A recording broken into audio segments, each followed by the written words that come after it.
Hello everyone, welcome back to my channel. I'm Yashika. So today I'm going to tell you everything about my first board exam. तो कल था मेरा board का exam that's on 17th Feb. First maths का exam था and bro that was too much. मतलब मैं तुम्हें बताती हूँ. येस्टरडे जब मैं तुम्हें सारा बताऊँगी 16th Feb से लेके तुम्हें मैं पूरा बताती हूँ कि मेरे साथ एक्चुअली हुआ क्या क्या, मतलब पूरा बोर्ड का experience. As I am making a long video तो मतलब तुम समझ सकते हो that I am having a lot of things to tell you all. तो मैं सब कुछ बताऊँगी कि हाफ टाइम से पहले वॉशरूम नहीं जाने देते क्या, चिटिंग नहीं होती क्या, और एक्स्ट्रा सप्लीमेंट्स कोई लेता है या नहीं लेता, और जो लाइव क्लास हुई थी, मैराथन्स हुई थी, उनमें से कितना पेपर आया, और मेरा मेरा सेट टफ था, हार्ड था, मुझे पेपर आता था नहीं आता था, टाइम बचा था लास्ट में नहीं बचा था. Everything I am going to tell you in this video. So आखिरी तक इसको ज़रूर देखना. तो मैं तुम्हें बताती हूँ. देखो मैं कल मैं स्कूल से 2:30 आई थी एंड आई स्लेप्ट एट 4. पता नहीं मैं जल्दी सो सकती थी, नहीं सोई. पेपर देने के बाद का बता रही हूँ, then I will tell you कि एग्जाम में एक्चुअली क्या क्या हुआ था. फिर 4 बजे सोने के बाद मैं 8:30 बजे उठी. 4.5 घंटे सोने के बाद फिर मैं 10:30 सोने के बाद 11:30 उठी हूँ सुबह. तो मतलब तुम सोच सकते हो दैट कितनी नींद लेके मैं पेपर देने के लिए गई थी. एंड अगर तुमने मेरी प्री बोर्ड की रिजल्ट की वीडियो देखी है तो उसमें मैंने बताया था कि मैं मैथ्स के पेपर से पहले ढंग से नहीं सोई थी, तो मैं 8.5 नंबर का पेपर ऊपर नीचे करके आई थी. इस पेपर में मतलब मैं नहीं सोई, तो मतलब मैं कितने मार्क्स का ऊपर नीचे. ओके, कोई बात नहीं. Now let me tell you the experience and my set. तो बेसिकली मेरा पेपर एवरेज हुआ, मतलब एवरेज अबव एवरेज, बहुत अच्छा नहीं हुआ मतलब, एंड इट वॉज फाइन. मेरा सेट 2 था और पेपर मेरा टाइम पे पूरा हो गया था. मतलब ना लास्ट के 5 minute I was free, but मैंने चेक नहीं किया, मैं कर सकती थी but I was so damn tired. मैंने कुछ भी नहीं किया, बस I just tied the paper. And जो ये बोलते हैं ना कि एक्स्ट्रा सप्लीमेंट्स की ज़रूरत नहीं पड़ती, भाई ऐसा नहीं है. आई टुक 2 more एक्स्ट्रा सप्लीमेंट्स. एंड अगर तुम्हें नहीं पता, इफ़ यू आर, अगर तुम कोई जूनियर एंड तुम्हें बोर्ड वगैरह के बारे में कुछ नहीं पता, तो पहले तो तुम्हें इतनी मोटी बुक मिलती ही है जिसमें तुम्हें पेपर करना होता है. उसके बाद जो एक्स्ट्रा सप्लीमेंट्स होती हैं वो सिंपल शीट्स नहीं होती, मतलब उसमें भी ऐसे थोड़ी सी पतली तो वो बुक भी होती है. ऐसे मैंने 2 बुक्स और ली थी, बुक्स तो नहीं बोलेंगे, मतलब ऐसे सप्लीमेंट्स 2 और आई हैव टेकन. उसके बाद जाकर तो मेरा पेपर कंप्लीट हुआ था. And paper was not easy not tough, मतलब ठीक ठाक था. देखो, एंड कहते हैं कि हाफ टाइम से पहले वॉशरूम जाने नहीं देते. मेरे साथ तो ऐसा कुछ हुआ नहीं था, मतलब जस्ट पेपर स्टार्ट हुआ था एंड उसके हाफ आवर बाद मैं मैम को बोल रही हूँ, मैम को, एंड जस्ट इट्स फाइन, चलो इट्स ठीक है. तुम्हारे साथ वो टीचर एक जाती है साथ में, वॉशरूम तक ही जाती है भाई, ऑब्वियसली अंदर तक तो जाएगी नहीं, तो ऐसा कुछ होता नहीं है. उसके बाद रही बात चीटिंग की, होती है नहीं होती, जो होती है भाई, किसने कहा नहीं होती. मतलब पता चीटिंग करना बस इतना है कि तुम सबके ना सेट्स अलग होते हैं. And let me tell you, board exam जैसा कुछ भी नहीं होता. पता है फर्स्ट एक्सपीरियंस क्या था मेरा, कि it's just like you are giving your exam. मतलब तुमने स्कूल चेंज किया, तुम किसी नए स्कूल में जाके, it's your first exam. It just feels like that यार. मतलब कि तुमने कोई नया स्कूल ज्वाइन किया एंड उस स्कूल में तुम्हारा पहला पेपर है, बस. उससे ज़्यादा कुछ भी नहीं भाई. एंड तुम्हारी ही क्लास तुम्हारे साथ बैठती होती है, तो उसमें भी कुछ नहीं था. ऑल विद खुद की क्लास के बच्चे थे सारे के सारे. चीटिंग का बस इतना होता है कि सबके सेट्स अलग होते हैं, क्योंकि हमारे स्कूल में प्री बोर्ड तक, हाफ ईयरली तक हमारे स्कूल में सेट सिस्टम नहीं होता. कुछ स्कूल्स में भी सेट सिस्टम होता है, स्कूल के एग्जाम्स में सेट्स हो जाते हैं. बट यहाँ पे मतलब हमें जो चीज़ लगी वो सिर्फ इतनी थी कि सेट्स अलग थे. तो चीटिंग वाला फैक्टर बस इतना था कि सेट अलग थे. तो फिर ये बच्चों ने वैसे जब क्वेश्चन पेपर मिला था ना, तभी कैलकुलेट कर लिया था, अच्छा मेरा कौन सा सेट आएगा, ऐसे ऐसे ऐसे ऐसे करके. एंड उसके बाद उन्होंने देख लिया कि ठीक है किस किस फ्रेंड का सेम सेट है. उसके बाद वो कर रहे थे चीटिंग वगैरह जो भी थी. एंड जो हमारी टीचर इंचार्ज थी, 2 टीचर होते हैं एक रूम में, एंड एक टीचर तो बहुत ही खड़ूसी थी, अजीब सी थी, एंड उनसे किसी ने बात भी नहीं की. एंड कोई भी चीज़ चाहिए थी मुझे या जो भी था, वो I asked from the another teacher and she was really good and सही थी, बढ़िया थी. और जो जो OMR शीट फिलिंग वाली चीज़ होती है ना, वो तुम्हें 10 बजे ही आंसर शीट मिल जाती है. एंड उसके बाद 10:15 तक वही सब चलता है. एंड वो मैम साथ साथ बताती जाते हैं कि क्या फिल करना है, कैसे फिल करना है, and it goes very nicely. मतलब कोई दिक्कत आती नहीं है. एक एक बेंच पे जाके भी वो अच्छे से चेक करते हैं कि किसी बच्चे को कोई प्रॉब्लम वगैरह तो नहीं आई. तो उसमें मुझे कोई दिक्कत नहीं हुई. उसके बाद पता मेरा प्रॉब्लम क्या हुई, मतलब ना मतलब मैंने ना घर पे एक सैम्पल पेपर ट्राई किया था बिफोर मतलब 2-3 दिन पहले, बोर्ड्स के 2-3 दिन पहले, मैथ्स के बोर्ड के 2-3 दिन पहले. एंड वो जो पेपर था ना, उसको मैंने पीछे स्टार्ट किया था. अदरवाइज हमेशा मैं मेरे पेपर स्टार्टिंग से स्टार्ट करती हूँ. पीछे स्टार्ट किया था, पीछे केस स्टडी होती है मैथ्स के पेपर में. तो मेरा वो पूरा पेपर ना 1 घंटा पहले हो गया था लास्ट स्टार्ट करने की वजह से। तो मैंने पेपर में सोचा कि ठीक है, I will start with the last portion only and उसमें कोई प्रॉब्लम भी नहीं आएगी, कि मतलब मेरा पेपर जल्दी कवर हो जाएगा। फिर मैंने क्वेश्चन पेपर उठाया, मैंने केस स्टडी देखी एंड आई वाज लाइक, कुछ पढ़ के आई हूँ मैं। ब्रो मेरा केस स्टडी में ही हो गया था। मुझे लगा देखो इतनी मुश्किल थी नहीं, मतलब जो घूम गया था भाई मेरा दिमाग, आई जस्ट डोंट नो, ठीक है। मतलब मुझे एकदम से लाइक नहीं हुआ कि मुझे केस स्टडी हो जाएगी। फिर मैंने सोचा लाइक मेरा रीडिंग टाइम थोड़ा सा तो देखो उसमें चला गया कि मैं केस स्टडी करूँगी, बट मेरा लास्ट पार्ट से मतलब अगर मैं खुद ही मतलब वो नहीं हूँ कॉन्फिडेंट कि मुझे आता है नहीं आता, तो फिर मैं नहीं स्टार्ट करूँगी ना इस पार्ट से। आए फिर मैं गई फर्स्ट पार्ट पे, लाइक सेक्शन ए पे। फिर मैंने एमसीक्यू देखे, एमसीक्यू वर इजी, लाइक ठीक थे, हो गए थे। मेरे फर्स्ट एमसीक्यू में मैं अटक गई। सेट 2 का first MCQ, if you had set 2, तो मैं मतलब इट वाज इजी, साफ पता चल रहा था उसका आंसर बनाएगा, बट मैंने लगाया एलिमिनेशन मेथड क्योंकि दिमाग मेरा चल नहीं रहा था। मतलब कहते हैं कि एग्जाम स्टार्ट होने से पहले तुम्हें हार्ड पोर्शन स्टार्ट करना चाहिए, बिकॉज उस टाइम तुम्हारा दिमाग काफ़ी फ्रेश होता है। मेरा तो पेपर स्टार्ट करते दिमाग फ्रेश नहीं था।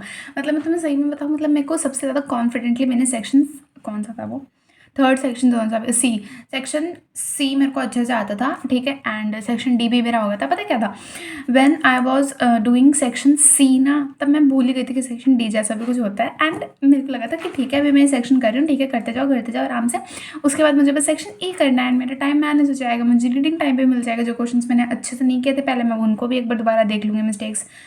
फिर मैं लास्ट क्वेश्चन पे पहुँची, फिर मुझे देखा ये कौन सा सेक्शन है। फिर आई वाज लाइक अभी मेरे 2 सेक्शन बचे हुए हैं। फिर मैंने बहुत जल्दी स्पीड ली, मतलब स्पीड से पेपर किया। उसके बाद मैं तुम्हें वो बताती हूँ कि मतलब ना मेरी स्लीप साइकिल बहुत ज़्यादा ख़राब हुई है, क्योंकि मैं रात को लेट तक पढ़ती थी, फिर सुबह जल्दी उठ के पढ़ती थी। एंड अगर अभी भी तो मुझे देखो ना, मैं चाइनीज़ जैसे दिख रही हूँ, बिकॉज भाई मैं अभी सोकर उठी थी थोड़ी देर पहले, लाइक थोड़ी 1 घंटे पहले, ठीक है। उसके बाद मतलब मैं अच्छे से नहा धो चुकी, उसके बाद भी आई एम स्टिल लाइक कि नींदों में हूँ मैं भाई, मैं इतना सोई हूँ भाई। फिर तो मैं इतना ही बोलूँगी कि दैट अगर तुम्हारे एग्ज़ाम्स नहीं चल रहे या ऑब्वियस चल ही रहे हैं, एनी जूनियर, तो भाई नहीं स्लीप साइकिल ठीक कर लेना अपनी, अदरवाइज एग्ज़ाम्स, ठीक है। तो मेरे को जो प्रीवियस डे था, लाइक 16 फ़ैब जो थी ना, उस दिन मैंने सोचा हुआ था कि मैं जल्दी उठ जाती हूँ, क्योंकि मैं रात को 4 बजे सोई थी, सुबह हो गई। तो मैं 15th को 4 बजे सोई थी, फिर मैं सुबह 10:30 बजे उठ गई थी 16 को, कि अगर मेरे को आज मैं पूरे दिन नींदों में रहूँगी तो मैं रात को जल्दी सो जाऊँगी, ताकि मैं बोर्ड में फ्रेश माइंड से जा सकूँ। मैं जैसे प्लान करती हूँ वैसे तो कुछ होता ही नहीं है। उसके बाद फिर मैं रात को सो भी गई जल्दी, मैं 7:30 बजे 8 बजे सो गई थी एंड मुझे नींद भी आ गई, मुझे 8:30 बजे तक नींद आ गई थी। फिर थोड़ा बहुत शोर हुआ होगा, ऑब्वियसली भाई घर वाले तो इतनी जल्दी सोएंगे नहीं, मेरी बहन ही है, शोर मचाया उसने एंड मैं उठ गई। उसके बाद मजाल है मुझे नींद आ जाए भाई, मैं 1 बजे तक तड़प रही थी भाई, मुझे नींद आ जाए बस। बिकॉज ना मुझे था कि मुझे 4 बजे वो लाइव क्लास लेनी है, एंड उसके चक्कर में जो दिमाग पे स्ट्रेस था ना कि मुझे पढ़ना है, सुबह उठ कर पढ़ना है। कई बार तो स्ट्रेस के चक्कर में नींद आ जाती है जल्दी, कि जल्दी सो जाती हूँ ताकि जल्दी उठ के पढ़ पाऊँ। बट इस टाइम पे क्या हुआ था कि मुझे नींद ही नहीं आई, मतलब मुझे 1 बजे तक नींद नहीं आई। उसके बाद में 4 बजे की जगह मम्मी ने मुझे 4:45 उठाया, दैट इज़ 4:45, पता ही होगा बट स्टिल, ठीक है। फिर मैंने क्लास ली, अटेंड की। उसके बाद में मेरा बहुत ज़्यादा टाइम बच गया, बिकॉज मेरी बस आई थी 9:15 बजे, तो मेरे पास बहुत सारा टाइम था। मुझे अगर मैं 6 बजे उठ के भी वो लाइव वाली क्लास रिकॉर्डेड लेती ना, तो भी मेरा आराम से हो जाता, इतनी जल्दी मुझे उठने की ज़रूरत ही नहीं थी। दैट वॉज द थिंग जो गलत हुई मेरे साथ। मतलब मैंने भगवान को इतना ज़रूर बोला था कि मेरा पेपर अच्छा हो, उससे भी ज़्यादा मैंने ये बोला था कि मेरी नींद पूरी करवा देना आप, बस बाकी तो मैं देख लूँगी, मैं संभाल लूँगी। मेरी नींद पूरी नहीं हो पाई थी। एंड फिर ऑब्वियसली मतलब तुम खुद सोचो, मैं इतना सोली पेपर से आने के बाद, तो मतलब मैं इतनी नींद लेके पेपर देने गई हुई थी। और भाई तुम्हारा दिमाग सही होना चाहिए तभी तुम अच्छा कर पाओगे, नहीं मैंने तुम्हें पहले भी बताया था। बट अब मेरा क्या होगा, मेरा तो पेपर हो लिया। तो आए, मतलब मैंने कुछ भी आए क्या करती रहती हूँ मैं, या तो इंग्लिश में बोलो या हिंदी में बोलो, मतलब मैंने कुछ भी अपने प्री बोर्ड की मिस्टेक से नहीं सीखा। इसका मतलब यार सीखने का क्या है, मुझे नींद नहीं है। मुझे घर वालों ने बोला था कि मत उठियो तो सुबह, तूने पढ़ लिया पूरा साल जितना पढ़ना था, बट मैं नहीं सुनती भाई, मुझे नहीं उठना चाहिए था। एंड अब मैं तुम्हें बताती हूँ कि उस क्लास से कितना आया था कितना नहीं आया था, लाइक जितनी भी मैराथन्स थी और थी। तो देखो एग्जैक्ट क्वेश्चन उठने वाले जो थे कि मतलब एज इट इज चिपक के आ जाए, मतलब 2-3 क्वेश्चन आए थे। 3 नंबर में तो एक आया था, आई डोंट रिमेंबर कि वो 3 का था, 4 का था या 5 का था। 4 नंबर का सेक्शन होता है, आई डोंट थिंक सो, मेरा हो लिया भाई, मुझे याद नहीं है, ठीक है। तो जो भी था, एक क्वेश्चन मुझे याद है कि आया था, कि उस एंगल का वो ट्वाइस प्रूफ करने वाला। लाइट गई, बाहर बारिश हो रही है जिसकी वजह से अब ये लाइट भी नहीं चलेगी, तो कोई बात नहीं, I record like this only because उसके बाद मुझे अगले पेपर के लिए पढ़ना है। ये तो होलिया जैसा होना था। एंड अगर लाइव वाली बात हो या पूरी मैराथन की बात हो, क्योंकि मैंने सारी 14 दिन की मैराथन ली थी, 2 महा मैराथन हुई थी वो भी ली थी, और जो लाइक सुबह वाली क्लास थी वो भी ली थी, सारा पढ़ा था मैंने। तो ना एज इट इज़ क्वेश्चन तो देखो आए थे, 1-2 आए थे। एज इट इज़ का कुछ नहीं होता, तुम्हारे कंसेप्ट क्लियर हो गए थे उनसे। अगर मैं मतलब अगर वो लाइव नहीं लेती ना तो मेरा पेपर और भी ज़्यादा हॉरेबल जाता। लाइव की ठीक थी, नीट थी, मतलब और कुछ नहीं होता।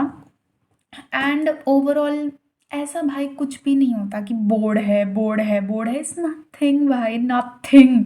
कुछ भी नहीं होता है ऐसा, बस तुम्हें दूसरे स्कूल में जाके पेपर देना होता है बस।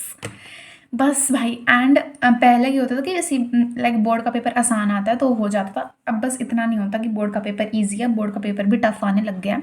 एंड टफ ईजी का तो मैं क्या बोलूँ, अगर तुमने अच्छे से पढ़ के गए होते तो तुम्हारा ईजी लगता, अगर नहीं पढ़ के गए तो तुम्हें टफ लगता। तो मेरा तो मैथ्स के साथ अलग ही चलता है, तो तुम्हें पता है मैं तो ईजी पेपर भी मेरे लिए टफ है, तो maths is not my thing यार। ठीक है कोई बात नहीं। एंड बट ना मैं इतना बोलूँगी कि मुझे ना मैथ्स के पेपर में पढ़ने में मज़े आते हैं, नंबर वंबर मेरे कुछ आते नहीं है, तो इट्स फाइन। बाकी जो इंग्लिश है अब नेक्स्ट एग्जाम, तो इंग्लिश में मुझे पढ़ने में मज़े आते हैं, so I will be studying for that, क्योंकि उसमें रीडिंग करनी होती है। तुम जितना ज़्यादा रीड कर सकते हो इंग्लिश में उतना ही बेनिफिशियल होगा तुम्हारे लिए। तो इंग्लिश में वो है, मुझे टेंशन जो है बगली साइंस और एसएसटी की है। अब तुम बोलोगे एसएसटी की टेंशन तो नहीं होनी चाहिए तेरा, तो वो अच्छा सब्जेक्ट है। 1 महीने से जो मैंने कुछ भी दूसरे सब्जेक्ट्स को नहीं छुआ इस मैथ्स के चक्कर में, क्योंकि ना लाइक 15 दिन तो पहले जनवरी के थे, लास्ट के 15 दिन उनमें तो बोर्ड प्री बोर्ड्स चल रहे थे, और जो अब 15 दिन थे उनमें मैं सिर्फ मैथ्स पढ़ रही थी। लाइक जितना गंदा हुआ आई गेस उतने गंदे नंबर नहीं आएंगे, सही मार्क्स आ जाएंगे। एंड अगर तुम एट द लास्ट देखो तो ये नंबर कहीं काम नहीं आते भाई। तो मैं ना मतलब, तो भाई इतना तो मेरे को क्लियर है कि ये नंबर तो कहीं काम आने नहीं है, लेकिन still I am giving my 100%। ठीक है, मतलब ना सोच के देखो, अगर मैंने 100 नंबर की तैयारी की थी ना, उसके बाद जाकर मेरा पेपर ऐसे हुआ है। 100 के तो क्या ही की थी, मतलब ऐसे होता है कि तैयारी तो मैं पूरा साल करनी होती है। मैं अगर साल के एंड में जा गई हूँ तो दैट्स मतलब ठीक था, लाइक बहुत गंदा नहीं हुआ, बट इट्स फाइन। मतलब अगर तुम रिग्रेट का पूछ रहे हो ना, मुझे बिल्कुल भी रिग्रेट नहीं हो रहा, आई डोंट नो वाई, मतलब इट्स फाइन यार। मतलब ना मैंने मेरी तरफ से 100% दिया, एंड अब भगवान के ऊपर है कि वो कितने मार्क्स देते हैं। एंड मुझे मार्क्स का कुछ हो भी नहीं रहा है, I enjoyed the journey to be honest. मतलब जो मैथ्स के लिए मैं इतना पढ़ रही थी ना, मुझे वो अच्छा लगा, मुझे बिकॉज मैथ्स पढ़ना पसंद है। मार्क्स फार्क्स दैट्स अनदर थिंग यार, ठीक है। और मतलब पता है बाकी सब्जेक्ट्स का अगर तुम पेपर होता है ना, तो तुम्हें पता होता है कि बस यही पढ़ के जाना है, तुम्हें यही पेपर में करके आना है। ओके गुड, लाइट आ गई। लेकिन मैथ्स के पेपर में क्या होता है ना कि तुमने जो पढ़ा पढ़ा, बट तुम्हें पेपर में जाने के बाद दोबारा इट्स लाइक कि तुम्हें नया करना है सब कुछ, तुम्हें सॉल्व करना है वहाँ पे बैठ के सब कुछ। समझ रहे हो मैं जो कहना चाह रही हूँ? I don't think so. तो लाइक ठीक है। एंड इट वॉज गुड, ठीक है जो भी था, फर्स्ट बोर्ड एक्सपीरियंस, कुछ भी नया, मतलब it was nothing like that. And जो मतलब मेरा वो था ना एडमिट कार्ड, पता नहीं कहाँ पड़ा है, बैग में होगा ऑब्वियसली, मुझे चाहिए, अभी 4 और एग्जाम रहता है उसको। अगर तुमने अभी लेमिनेट नहीं करवाया तो लेमिनेट करवा लेना, मैंने भी लेमिनेट करवाया हुआ है उसको, क्योंकि भाई जितनी क्लमजी मैं हूँ, अगर उसमें पानी पूनी पड़ गया तो मेरा तो हो गया, ठीक है, इसीलिए उसको लेमिनेट करवा लेना। और फिर जब तुम्हारी जो टेबल होती है उसके ऊपर वो एक लैमिनेटेड पड़ा होता है ना, तो फिर तुम्हारी शीट्स के साथ वो भी नहीं होता कि ये भी है क्वेश्चन पेपर के साथ, वो समझ रहे हो ना, तो मतलब प्रॉब्लम नहीं आती, तो तुम उसको लेमिनेट करवा लेना। And overall it's fine. अगर तुमने अभी तक बोर्ड्स नहीं दिए हैं तो मैं सिर्फ इतना कहूँगी कि बोर्ड तो कुछ होता नहीं है, तुम बस अच्छे से पढ़ लेना, दैट्स ऑल, ठीक है। बोर्ड की वजह से ना इतना प्रेशर क्रिएट कर दिया जाता है ना बच्चों के ऊपर कि तुम्हें इतने अच्छे नंबर लाने हैं या ये करना है, या बोर्ड में ऐसे होता है स्ट्रक्चर। लाइक अब अगर तुम लोगों का अभी पेपर मेरी तरह हुआ है, लाइक मेरा पेपर ना बहुत गंदा नहीं हुआ है, ठीक है, लेकिन ना मेरे अकॉर्डिंग बहुत गंदा हुआ है, लाइक जितने मैंने हार्डवर्क किया था उसके अकॉर्डिंग गंदा हुआ है। ठीक मार्क्स आ जाएंगे, ठीक है, ठीक हर किसी का ठीक अलग होता है, तो मैं ठीक लाइक 80 में से 70+ तो आ ही जाने चाहिए, अगर नहीं भी आते तो भी आई डोंट केयर, ठीक है। और बस अब अगला एग्ज़ाम है उसके ऊपर फोकस करना, उसके लिए अच्छे से पढ़ना। दूसरे लोग क्या कहते हैं, तेरा पेपर पहला ही अच्छा नहीं हुआ तो बाकी क्या जाएंगे। एंड ना मैं चलो बोलूँगी नहीं है इस वीडियो में, लेकिन ना मेरे 2 कज़न्स और भी हैं जो दोनों 10th में हैं, and that's the worst thing, उन दोनों का पेपर अच्छा हुआ है भाई। मेरी मम्मी ने तो फिर भी मुझे इतना ही कहा है कि बस अपनी मेहनत करती जा, एंड तुझे बस सुबह सो जाना चाहिए था, सुबह नहीं मतलब सारी रात अच्छे से सो जाना चाहिए था, तो तेरा पेपर भी अच्छा होता। मेरी मम्मी ने कुछ ऐसा कंपैरिजन तो नहीं किया, बट स्टिल यार उन दोनों के पेपर अच्छे हुए हैं, तो मेरा एक नहीं हुआ, तो it feels a bit like that. तो कोई बात नहीं, इतना भी हॉरेबल नहीं हुआ, ठीक है। ठीक है, तुम लोग भी अच्छे से पढ़ना अपने नेक्स्ट एग्ज़ाम के लिए, बहुत अच्छा जाएगा। एंड इट्स इंग्लिश, तो इंग्लिश में तुम अगर थोड़ा-सा भी एक्स्ट्रा एफर्ट्स डाल दो तो तुम्हारा पेपर बहुत अच्छा जा सकता है। एंड मेरे इंग्लिश में 79 आए थे प्री बोर्ड में, तो मेरा इतना तो है कि मुझे सब कुछ आता है, but still I will be studying for that. And all the very best to all of you for your upcoming exams. और भाई इनके मार्क्स कहीं मैटर नहीं करते, बस तुम अपनी मेहनत करते जाओ, ताकि जब बोर्ड का रिजल्ट आया, अगर वो बुरा भी आए ना, तो तुम इतना ना हो कि मैंने 100% नहीं दिया। ठीक है, अब अगर मैथ्स में मेरे मार्क्स जो भी आते हैं XYZ, क्योंकि ये कहीं आगे मैटर नहीं करते, मैटर क्या करता है कि मैंने जितना पढ़ाई करी थी, I worked too much hard, so much hard, मतलब जितना मैं कर सकती थी मैंने किया, and that's all, and that is what is required. तुम अपना हार्ड वर्क करो, वैसे भी रिजल्ट की चिंता का कोई फ़ायदा ही नहीं है, वो बिकॉज वो तुम्हारे हाथ में है भी नहीं। बहुत गान हो गया। सो तुम अपने कमेंट्स में मार्क्स बता देना, कितने मार्क्स सेट बता देना, एंड एक्सपीरियंस बताना कि तुम्हें कैसा लगा, मतलब एग्ज़ाम कैसा था, लाइक। और मैं तुम्हें एक चीज़ बताना भूल गई, जो मेरी वो मैंने आई गेस बता दी थी, जो सप्लीमेंट, जो एक पूरी शीट मिलती है, उसके बाद में मैंने दो और सप्लीमेंट्स लिए थे। एंड अब अगर तुम सोच रहे हो कि इतने सारे फिर बांधे कैसे, क्योंकि थ्रेड ही मिलता है सब कुछ ट्राई करने के लिए, स्टेपलर का तो आई डोंट थिंक कोई सीन होता है, मैं लेकर भी नहीं गई थी। तो ना वो जो शीट्स होती है ना, पहले तो तुम्हारी मेन शीट है वो उसमें भी पूरा होल्स होते हैं, लाइक जितनी भी शीट्स होती है, एंड तुम्हें और सप्लीमेंट्स मिलते हैं उनमें भी होल्स होते हैं, मतलब तुम्हें होल करने वाला तो कुछ होता नहीं है, लाइक उसमें होल्स मिलते हैं, तुम इजीली उसमें बस थ्रेड डाल के टाई अप कर सकते हो। बस मुझे थोड़ा ना इतना है कि वो थ्रेड वगैरह खुल ना जाए, बिकॉज इतनी सारी शीट्स होती हैं, तो फिर मेरी शीट्स आगे पीछे ना हो जाए, बट नहीं होंगी, क्योंकि जो तुम्हारी जो मेन शीट होती है उसके ऊपर भी जो सप्लीमेंट वाला OMR शीट जो होती है उस पर भी लिखा होता है कि सप्लीमेंट्स तुमने कितनी भरी हैं, तो उसमें मैंने 2 लिखा हुआ है। तो the teacher will try to find out, I guess, ठीक है, कि कहाँ है बाकी की शीट्स, अगर डिटैच हो भी जाती हैं तो। एंड जो ग्राफ पेपर होता है वो शीट के अंदर ही आता है। ठीक है, ये सब मैं बेसिक चीज़ें जो मैं तुम्हें बता रही हूँ, एंड और ऐसा कुछ भी खास नहीं था। ठीक है, बहुत it's very like normal thing, जितना हवा बना रखा था ना बोर्ड्स का, seriously nothing like that. And मैं कल से मुझे था, कल से मेरे को था, कल से कि मैं वीडियो डालूँ, मैं बताऊँ अपना बोर्ड का एक्सपीरियंस। तो कुछ भी नहीं होता भाई, तुम्हारे सेंटर पे घड़ी लगी हुई होती है, तुम्हारे वॉच भी अलाउड नहीं होती है, एंड हमारे तो वॉचेस भी उतरवा ली थी, तो ठीक है। बिल्कुल रिलैक्स चिल होके जाना चाहिए था। मैं तभी ना I was so much like, बुरा लग रहा था मुझे कि पहला पेपर मैथ्स का क्यों है भाई, because it's the first thing, तुम इतने नर्वस होते हो और होते हो। मैं वैसे भी मैथ्स का पेपर मेरा लास्ट होता ना, लास्ट नहीं कोई बीच का पेपर होता, तब तक ना लाइक तुम प्रिपेयर हो जाते कि क्या क्या होता है, क्या कैसे होता है। फर्स्ट डे तुम पहले इतने नर्वस होते हो कि ठीक है पहला पेपर बोर्ड है करके, ठीक है। उसके बाद फिर तुम्हारा कोई ऐसा सब्जेक्ट का पेपर हो जाए जिसको तुम हेट करते हो, तो दैट्स अ थिंग लाइक, अगर, चलो ठीक है, इट्स फाइन। मतलब मैं बस एक चीज़ बोलूँगी कि अगर मेरी नींद पूरी होती तो मेरा पेपर और अच्छा हो सकता था, बट भाई मैं नींद पूरी का क्या करती भाई, नहीं हो पा रहा था, मुझे नींद नहीं आ रही थी रात को because of the stress and everything. तो मैं इतना ही बोलूँगी कि अपनी तरफ से मेहनत करो, रिजल्ट की चिंता मत करना, एंड इतना पागल नहीं होने की ज़रूरत होती, कुछ भी नहीं होता। एंड इतने स्ट्रेस से ना, वैसे भी तुम्हें आता है ना, तुम उसमें भी सारी चीज़ें नाश मार के आते हो, तो कोई बात नहीं, मेरा एक पेपर गया जैसा भी गया, बाकी के 4 और बचे, लाइक अभी भी मेरा सारा रिजल्ट मेरे हाथ में है, तो I still work too much hard, जितना मुझसे हो सकता है मैं करूँगी। एंड तुम्हें पता है 19 और 20 कल और परसों, हाँ, हमें कोई वेडिंग में जाना था, लाइक काफ़ी फैमिली वेडिंग है, बहुत क्लोज है, लाइक पूरे घर जा रहा है मेरे को छोड़ के, because I will be studying for my exam.